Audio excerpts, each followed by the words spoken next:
അക്ഷരങ്ങളിൽ എന്റെ നാട് 6ാമത് ഊഴം വായനാ പക്ഷാചരണത്തിന്റെ ഭാഗമായി ലൈബ്രറി കൗൺസിലിന്റെ നേതൃത്വത്തിൽ റേഡിയോ മാറ്റുലിയുടെ സഹകരണത്തോടെ നാടിനെ അടയാളപ്പെടുത്തിയ കൃതികളെയും എഴുത്തുകാരെയും പരിചയപ്പെടുത്തുന്ന പരിപാടിയുടെ 6ാമത് ഊഴമാണിത്. എഴുത്തിനെ ജനകീയമാക്കിയ, വാക്കുകളിലൂടെ പുതുചരിത്രം രചിച്ച എഴുത്തുകാരും വായനയെ ജീവതാളമാക്കിയവരുമാണ് ഈ ഊഴത്തിൽ കൃതികളെ പരിചയപ്പെടുത്തുന്നത്. നിർവഹണം ഷാജൻ ജോസ്. നിർവഹണ സഹായം സുധീർ പി.കെ. വർത്തമാനകാലത്തെ ഭരിക്കുന്ന ഏറ്റവും വലിയ വികാരം ഭയമാണെന്ന് നെഞ്ചുറപ്പോടെ പറയുന്ന എഴുത്തുകാരിയാണ് ആർ രാജശ്രീ. ആൾക്കൂട്ടത്തിന്റെ പിൻബലത്താൽ രാജാക്കന്മാരാവുന്നവരും ആരുടെയും പിൻബലമില്ലാത്തതിനാൽ ഒറ്റപ്പെട്ടു പോകുന്നവരും ചേരുന്നതാണ് ഈ ഭൂമിക.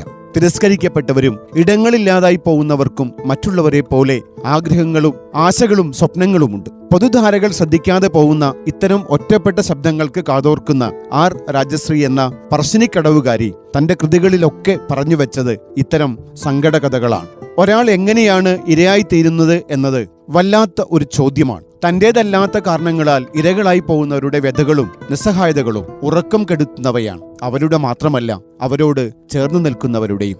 ജീവിതത്തോട് തന്നെ പൊരുതി നിൽക്കുക എന്നതാണ് ജീവിതത്തിന്റെ പൊരുൾ എന്നും സത്യവും നീതിയും സ്നേഹവും അലിവും ആർദ്രതയും തന്നെയാണ് അത്തരം പൊരുതലുകളുടെ ഊർജം എന്നും പലവുരി പറഞ്ഞുവെച്ച ഈ എഴുത്തുകാരി വർത്തമാനകാലത്തെ ചില കപടതകളെ നിശിതമായ ഭാഷയിൽ വിമർശിക്കുന്നുണ്ട്. ഇത്തരം വൈവിധ്യങ്ങളുടെ വൈശിഷ്ട്യതയാൽ ആവാം തലശ്ശേരി ബ്രണ്ണൻ കോളേജിലെ ഗവേഷക ഗൈഡായ ഈ അധ്യാപികയുടെ കൃതികൾ സമകാലീന മലയാള സാഹിത്യത്തിൽ മികച്ച ജനപ്രീതി നേടിയത്. ദേശവും ഭാഷയും തമ്മിൽ തീർക്കുന്ന അതിർവരമ്പുകളെ ഇല്ലാതാക്കാൻ ശ്രമിക്കുന്ന ഈ കഥാകാരി സോഷ്യൽ മീഡിയയിലൂടെയാണ് തന്റെ രചനകളെ പുറം ലോകത്തിന് നൽകി തുടങ്ങിയത്. ആണധികാരത്തിനെതിരെയുള്ള ആയുധമായി രചനയെ ഉപയോഗിക്കുന്ന ഡോക്ടർ ആർ രാജശ്രീയുടെ കഥയ്ക്കുള്ളിലെ കഥ പറയുന്ന കൃതിയായ ആത്രേയകത്തെ സൂക്ഷ്മമായി വിശകലനം ചെയ്യുന്നത് ഏറെ പ്രിയങ്കരനായ ഡോക്ടർ ജോസഫ് കെ ജോബാണ്. മലയാള ഭാഷയ്ക്കൊപ്പം എക്കാലവും യാത്ര ചെയ്യുന്ന ഈ എഴുത്തുകാരൻ ഭാഷാശാസ്ത്രത്തിലാണ് തന്റെ PhD നേടിയിരിക്കുന്നത്. അരുന്ധതി റോയിയുടെ ആസാദി എന്ന ലേഖന സമാഹാരമടക്കം നിരവധി വിവർത്തനങ്ങളും അഭിമുഖങ്ങളും പ്രസിദ്ധീകരിച്ചിട്ടുണ്ട്. കണ്ണൂർ സർവകലാശാലയിൽ റിസർച്ച് ഫെലോ ആയി സേവനം ചെയ്യുന്ന ഇദ്ദേഹത്തിന് കീഴിൽ നിരവധി പേർ ഗവേഷണം പൂർത്തീകരിച്ചിട്ടുണ്ട്. വെബ് ജേണലുകളിലും അക്കാദമിക് ജേണലുകളിലും രചനകൾ പ്രസിദ്ധീകരിച്ച ഇദ്ദേഹത്തിന്റെ പ്രണയമെന്നോ ഇരയെന്നോ പേരിടാവുന്ന കവിതാ സമാഹാരം ഏറെ ചർച്ച ചെയ്യപ്പെട്ടതാണ്. ദേശാന്തരങ്ങൾക്കപ്പുറം നാടിനെ അടയാളപ്പെടുത്തിയ വയനാട് ലിറ്ററേച്ചർ ഫെസ്റ്റിവലിന്റെ ക്യൂറേറ്ററായ ഇദ്ദേഹം മികച്ച ഒരു ചരിത്രകാരൻ കൂടിയാണ്. Marymatha arts and science college മലയാള വിഭാഗം മേധാവിയായി വിരമിച്ച ഈ മികവുറ്റ അധ്യാപകൻ നിലവിൽ പുൽപ്പള്ളി ജയശ്രീ കോളേജിന്റെ പ്രിൻസിപ്പളായി സേവനം ചെയ്യുന്നു. ജോസഫ് സാറിന്റെ വായനാ അനുഭവത്തിലൂടെ ആത്രേയകത്തിന്റെ ഉള്ളറകളിലേക്ക് നമുക്കും പോകാം.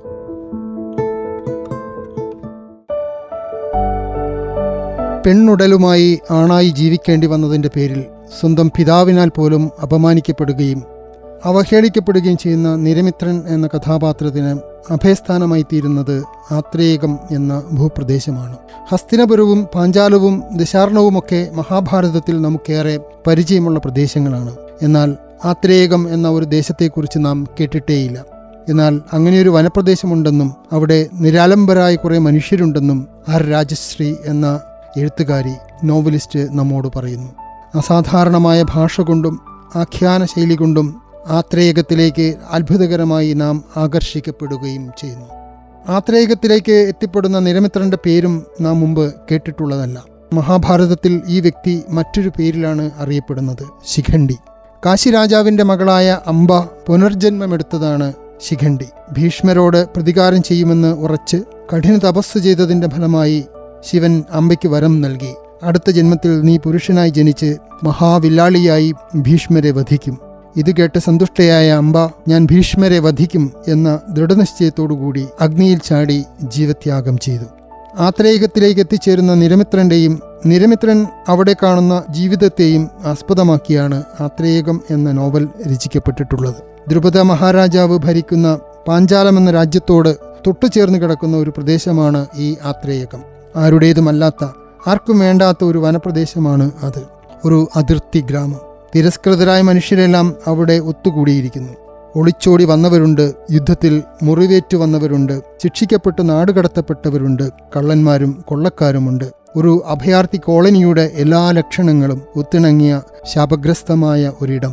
ദീനരായ മനുഷ്യരുടെ ശുശ്രൂഷയ്ക്കും ചികിത്സയ്ക്കുമായി ഒരു ചികിത്സാ പദ്ധതി തന്നെ അവിടെ രൂപപ്പെട്ടു വന്നിട്ടുണ്ട്.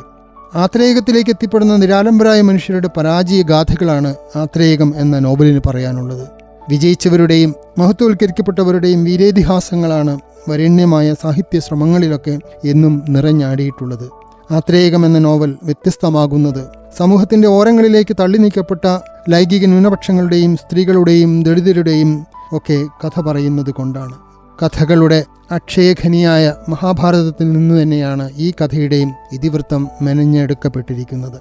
ഇന്ത്യയിലെ എഴുത്തുകാരുടെ ചിന്തകളെയും സാഹിത്യഭാവനകളെയും മഹാഭാരതം എന്നും ഉത്തേജിപ്പിച്ചിട്ടുണ്ട്. അന്വേഷണങ്ങളും വ്യാഖ്യാനങ്ങളും പഠനങ്ങളുമൊക്കെയായി പല വഴികളിലൂടെ മഹാഭാരതത്തെ തേടിച്ചെന്നവർ അനവധിയുണ്ട്. ഇന്ത്യക്ക് അകത്തും പുറത്തുമുണ്ട് അനേകം പേർ അങ്ങനെ. കൊസാംബി, സുക്താങ്കർ, മദലിൻ ബിയാർദു, വെൻഡി ഡോണിഗർ എന്നിങ്ങനെ നിരവധി പഠിതാക്കളെ നാം ആ വഴിയിൽ പരിചയപ്പെടുന്നു. ഭാരതീയ ഭാഷകളുടെയും സാഹിത്യത്തിൻ്റെയും വളർച്ചയിൽ മഹാഭാരതം ചെലുത്തിയിട്ടുള്ള സംഭാവനകളെക്കുറിച്ച് നിരവധി പഠനങ്ങൾ ഉണ്ടായിട്ടുണ്ട്. ഒരു വംശമഹാവൃക്ഷമായി പടർന്നു നിൽക്കുന്ന മഹാഭാരതത്തിൻ്റെ ചുവട്ടിൽ നിന്ന് എത്രയെത്ര സാഹിത്യകൃതികൾ പിറവിയെടുത്തിരിക്കുന്നു, ഇപ്പോഴും രൂപപ്പെട്ടുകൊണ്ടിരിക്കുന്നു. പറഞ്ഞിട്ടും തീരാത്ത കഥകൾ.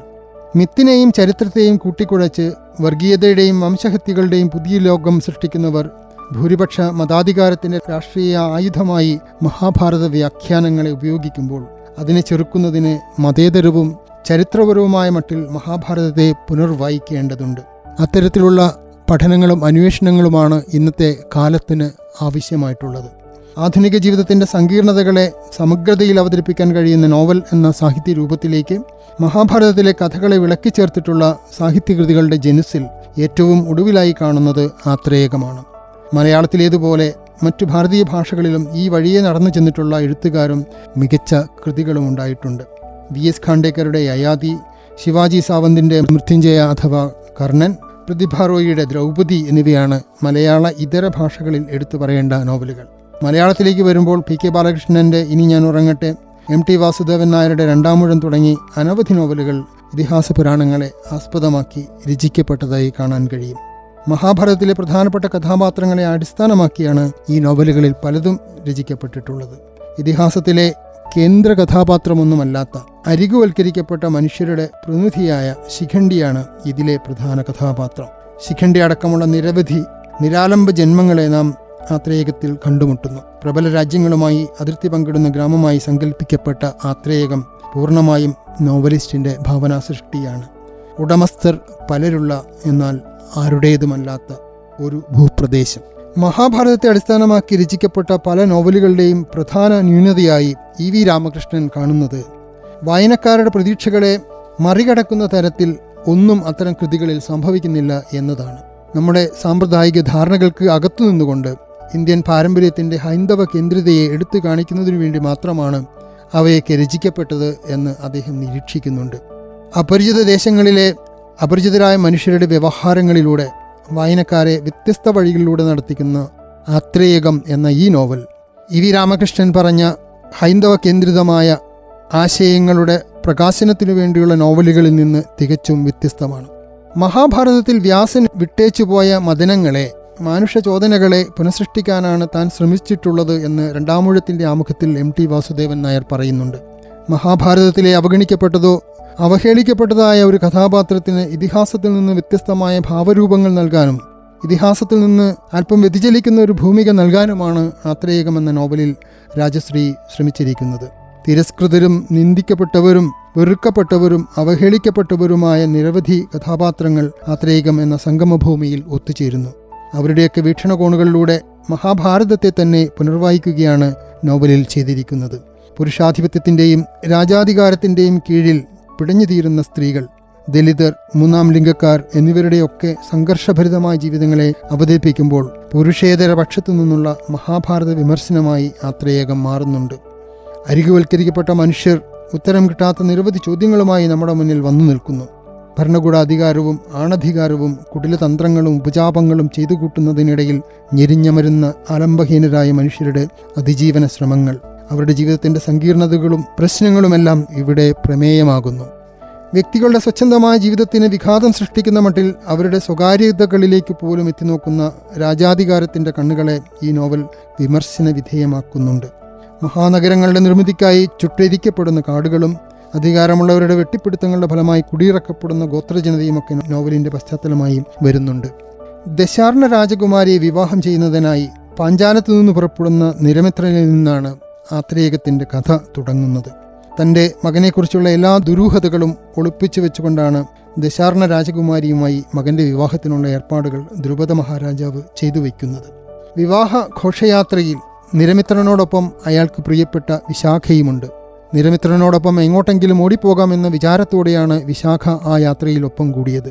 രാജാധികാരം ഏർപ്പാട് ചെയ്ത സഞ്ചരിക്കുന്ന CCTV എല്ലാം കാണുന്നുണ്ടായിരുന്നു. വഴിയിൽ എവിടെയോ വെച്ച് വിശാഖയെ കാണാതാകുന്നു. അവൾ എവിടെ പോയതായിരിക്കും? ആർക്കും അറിയില്ല. വിഷണ്ണനായ നിരമിത്രനു മുന്നിൽ ദശാർണ രാജകുമാരിയെ വിവാഹം കഴിക്കുക മാത്രമേ വഴിയുണ്ടായിരുന്നുള്ളൂ. പക്ഷേ ആദ്യ രാത്രിയിൽ തന്നെ ദശാർണ രാജകുമാരിക്ക് മനസ്സിലായി താൻ വിവാഹം ചെയ്ത പുരുഷൻ വേഷത്തിൽ മാത്രമേ പുരുഷനായിരിക്കുന്നുള്ളൂ എന്ന്.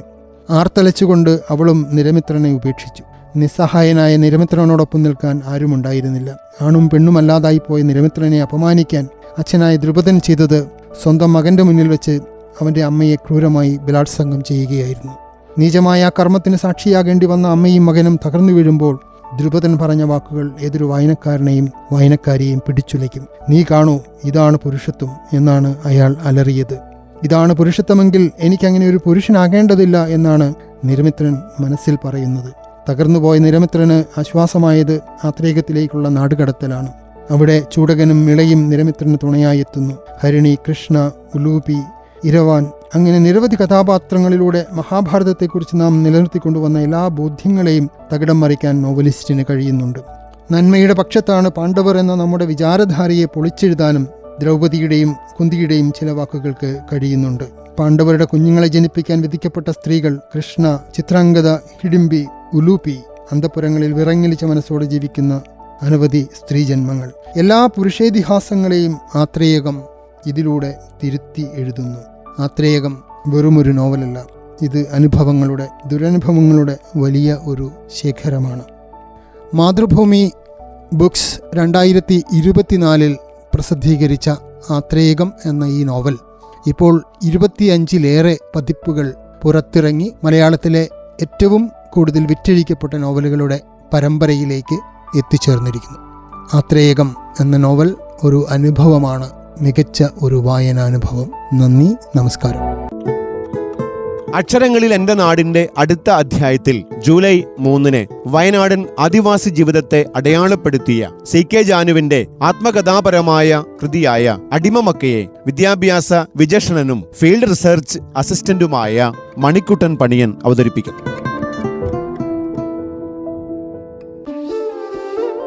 അക്ഷരങ്ങളിൽ എൻ്റെ നാട് 6ാമത് ഊഴം വായനാ പക്ഷാചരണത്തിന്റെ ഭാഗമായി ലൈബ്രറി കൗൺസിലിന്റെ നേതൃത്വത്തിൽ റേഡിയോ മാറ്റുലിയുടെ സഹകരണത്തോടെ നാടിനെ അടയാളപ്പെടുത്തിയ കൃതികളെയും എഴുത്തുകാരെയും പരിചയപ്പെടുത്തുന്ന പരിപാടിയുടെ 6ാമത് ഊഴമാണിത്. എഴുത്തിനെ ജനകീയമാക്കിയ, വാക്കുകളിലൂടെ പുതുചരിത്രം രചിച്ച എഴുത്തുകാരും വായനയെ ജീവതാളമാക്കിയവരുമാണ് ഈ ഊഴത്തിൽ കൃതികളെ പരിചയപ്പെടുത്തുന്നത്.